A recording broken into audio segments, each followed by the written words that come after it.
What's going on, guys? Welcome back to the channel. Joe here with Odyssey Off-Road. Got the Beta X Pro out on the trail today, and I wanted to go over a topic that I see asked a lot online, surprisingly, but maybe not surprisingly. I don't know. Maybe I just assume that most people know the differences, but I see it asked a lot, comparing the X Pro lineup to an X Trainer. And they are two completely different motorcycles. So I'm going to go over with you guys the differences. And it's basically, pretty drastic differences. So they're not even close to being the same. They're not even designed for the same rider. So we'll go over that here with you.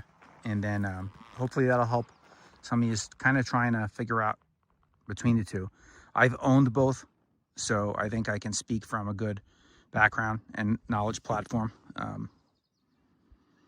on the two. So to start with, the marketing for the two bikes. The X Trainer is marketed as a beginner introductory enduro bike. So if you're looking to do some really techy stuff, slow pace riding, you're new to doing that, you want a smaller chassis, lower seat height, easier power delivery, the X Trainer is the bike for you.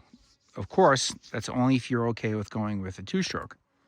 Chances are, if you're going to be doing or dabbling into hard enduro, you're going to want a two-stroke anyway. So that explains why the X Trainer only comes in a 250 or 300 two-stroke engine platform. The X Trainer is a much smaller motorcycle, and it's a detuned 300 as opposed to the 300 they put in their X Pro chassis or their Race Edition chassis. So the X Pro is marketed as your everyday dirt bike rider, trail rider, even enduro rider. It's the all-around good dirt bike line for your average guy, a weekend warrior, your soft medium enduro kind of guy, a hard enduro guy if you're into that too, depending on the engine size. The X Pro comes with obviously a lot more engine varieties. So you have your 4-strokes. You can get it at the X Pro lineup in a 350 4-stroke, which is what I have here. You can get it in a 390, a 430, and a 480 4-stroke. All of those motors are significantly different characteristics than your traditional Japanese 450s or Austrian 450s, or even the Beta has a 450 RX.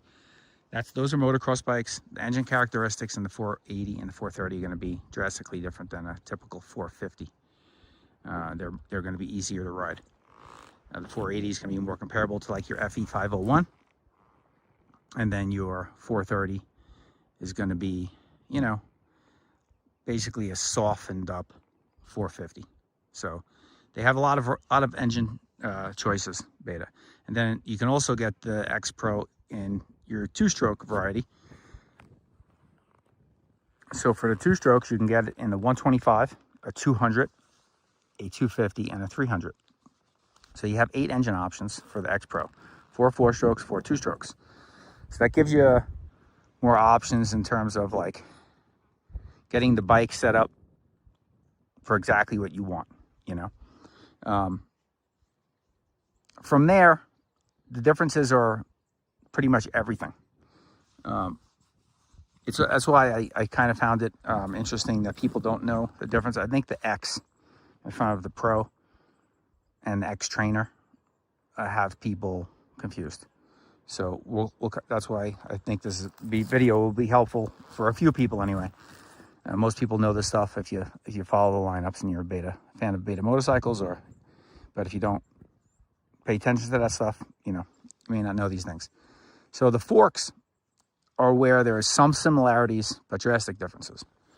The similarities are that the X Pro forks have a spring on one side and the hydraulics on the other side. So in other words, you have spring only on the right side fork. And on the left side, you control your compression and rebound. Okay, and you have a preload adjuster on the right side fork for the spring. These are 48 millimeter Sachs forks. Now, the X-Trainer has a similar design in the way that you have a spring on the right side only, and your hydraulics on the left side, but that's pretty much where it ends. Those are 43 millimeter forks, so they're not 48 millimeter forks. And you don't have any compression adjustment. You only have a rebound clicker on the X-Trainer, and you have a preload. So there's no compression adjustment on the forks.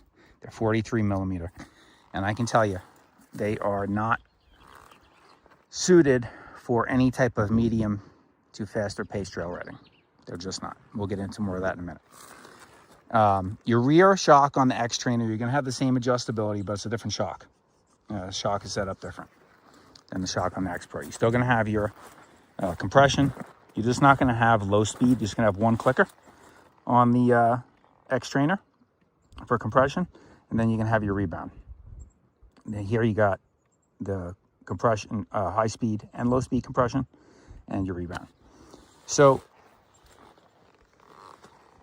beyond that, let's say you have yourself right next to each other an X-Trainer 300 and an X-Pro 300 RR. So the motor in the X-Trainer is going to be detuned. You're not going to get full power like you are. That motor is kind of going to be corked up in a way. And the way they do that is you have the air filter cage is blocked off. You have three ports in it basically, rather than the whole cage being open. So it reduces the airflow. You're going to have different power valve springs. The power valve setup is going to be a little bit different, not as aggressive. The head is different on it, and which changes the compression, I believe. So you're going to have about 36 horsepower-ish on the X-Trainer 300, roundabouts. Whereas the 300 RRs, you're going to be in your mid-40s horsepower. So it's a drastic difference, and the hit's going to be a lot more on the RR models, or X-Pro. Your race edition is going to be different altogether. That motor has a dual spark plug head. So that's going to be a little bit different of a setup. The X-Pro and the X-Trainer both will have oil injection if you go to two-stroke route with X-Pro. So you won't have to mix your oil and gas. You can just fill up your oil tank and let it inject itself. They are both carbureted. So the X-Pro 4-strokes are fuel injected. The 2-strokes are carbureted. Beta does not make a fuel injected 2-stroke at this time. Then you got your biggest difference, which is the one that everybody talks about. But I think because people talk about this one thing here so much, they forget about the other important ones. So seat height. The X-Trainer frame, the whole entire frame is about a 9/10 chassis. So what I mean by that is, this is your full size. This is a full size chassis, like any other dirt bike, full size competition adult dirt bike on the market.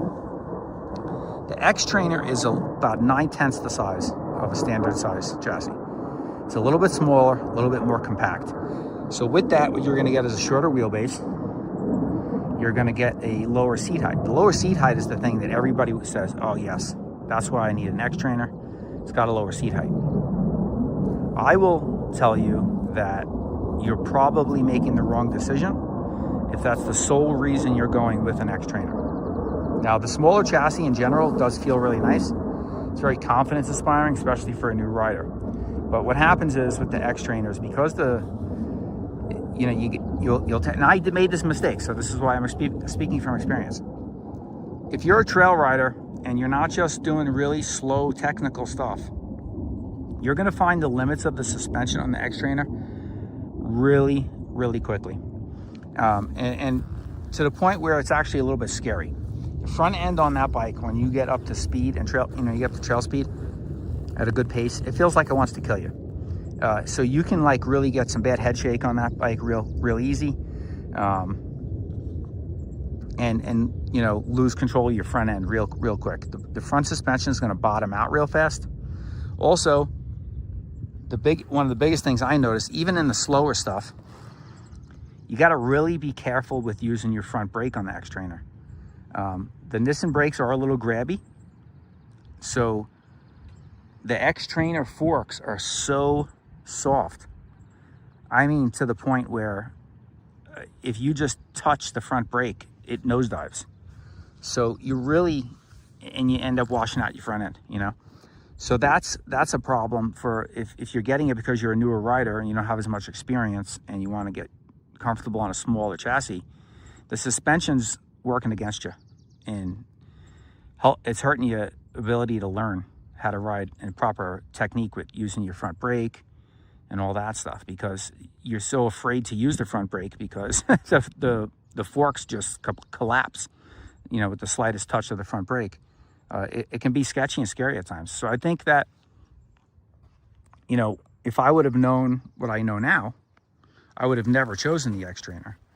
Now the motor, the way they have it detuned like that as a two-stroke, it's a sweetheart. I mean, it is really nice motor. It's just a torque monster, luggable, and you don't gotta, it doesn't really get too out of control on you. It's still got a, you know, it's still a carbureted two-stroke, so you're still going to get a little bit of a lively, you know, midsection on it when the power valve opens. But man, it's a sweetheart of a motor.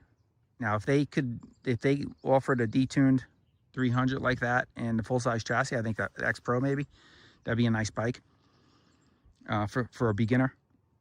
But I just think that if you're looking for a beginner bike and you're worried about seat height, and so that's why you're going with the X-Trainer, I think you're better off getting the X Pro.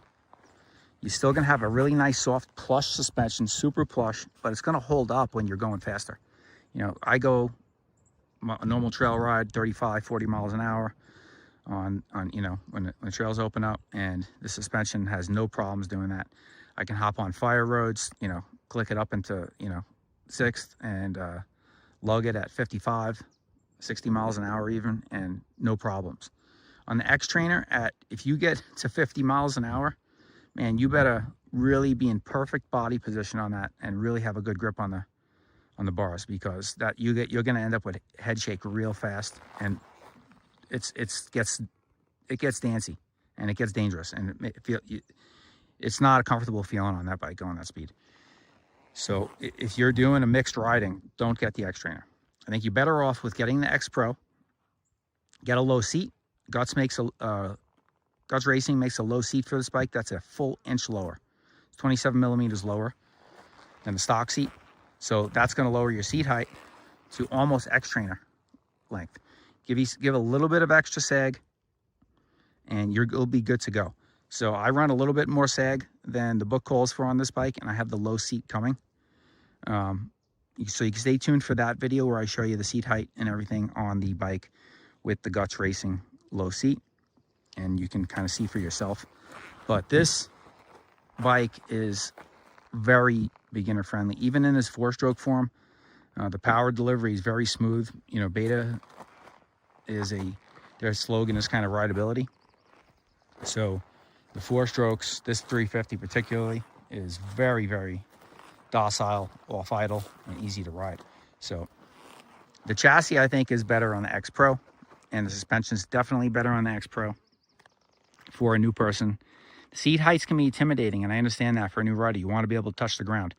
I'm right there with you. I'm short, and that was all I was worried about, was like, man, I can't touch the ground.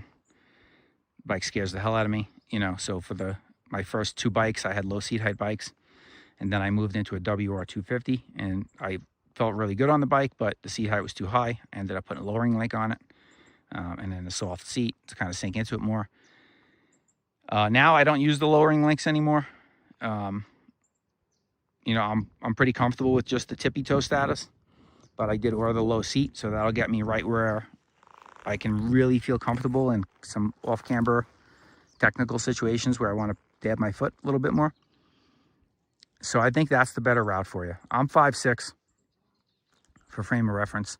And this bike stock, I don't feel uncomfortable on it. It is a little tippy toe, yes, but you get the low seat and you'll feel a lot better with it. I just think that's the safer route than getting the X Trainer and then getting to the point where you're out riding the suspension really fast on that bike. You're going to outgrow it. And then you may say, well, I'll just upgrade the suspension down the road. And you can do that, but the head angle is always going to be what the head angle is going to be on that bike. You're always going to be fighting that head shake a little bit, just because the angle of the bike is not, the head angle of the bike is not going to be what it is on a full-size chassis. It's just very compact. You can have a shorter wheelbase, which doesn't lend itself great to, turning in and out on tight trails, but doesn't lend itself well to, higher speed stuff. Just not as stable with the shorter wheelbase. So you're always going to be fighting that battle. And to get the fork upgrade, if you want to go to a full open cartridge Sachs setup from Beta, you're going to need to change your triple trees upper and lower. And then if you go to the 48 millimeter forks, you're looking at a $2,500 setup just to do the front. That was a few years ago when I priced it. It might be more than that now. So, by the time you save the money getting the X Trainer and then doing the suspension and all that stuff, I just think you're better off just getting if you want a docile, if you want a two-stroke and you don't want, crazy power of the standard 300, get yourself the X Pro 200. Beta 200 motors are terrific. They're sweetheart motors. They can do everything, super versatile. The power's not going to rip your arms off, and it's really luggable. It's a great happy medium engine. So get yourself one of those. I think that's the better option rather than an X Trainer. And then you can just get the low seat for it. You'll have better suspension and you'll be happier with the bike in the long run. So that's my 2 cents, guys, from somebody, again, who's owned both. That's my opinion. So you guys can take that information, do what you will. I know you're going to make your decisions anyway. And some of you in the comments are going to say, one versus the other. Everybody's got their own opinions. But, again, from somebody who's owned both, I thought I see the questions still asked a lot 2 years into this X Pro line. And I just wanted to talk about it here and touch base and let you guys know my opinions. And hopefully it helps somebody make a decision. So this is Joe at Odyssey Off-Road, guys. Stay tuned for some future videos, more videos with this bike. I got plenty of stuff coming up in the pipeline. And then subscribe if you haven't. And check out the links in the video description, including the merch store. Helps support the channel a ton. Enables me to keep doing this stuff. And we'll see you guys on the next video. Get out there, ride safe.